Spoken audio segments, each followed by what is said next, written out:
Pridefest started in Rochester in 1980 and was supposed to take place next weekend, but due to the lack of participation, this tradition has been canceled.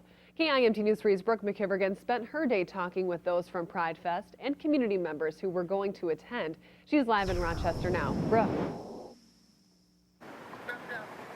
Katie, while Pride Fest next weekend is canceled, there will still be other festivities held here at the Rochester Public Library. They'll be hosting a Pride Prom event and another Celebrate Pride event next weekend, but some are still left wondering why the entire event won't still be put on.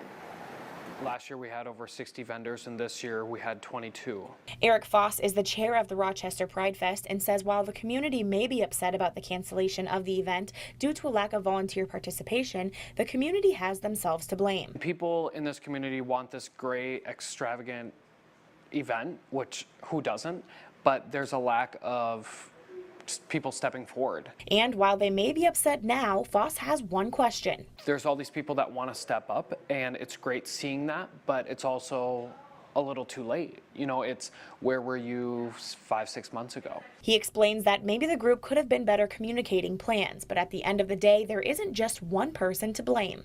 You know, the failure of Pride Fest isn't on this handful of people, it's to the community as a whole. Erin Bentley is new to Rochester and was eager to experience this side of the city. I was really disappointed. I was excited to see what Pride was like here in town. But when the Rochester Public Library heard the news, they stepped up, saying in part, when we learned about the cancellation of this year's event, we decided the library could still offer an all-ages activity to celebrate Pride in Rochester. And Eric says, although this is unfortunate, he plans on using it as motivation. They're saddened and disheartened, and I totally understand that.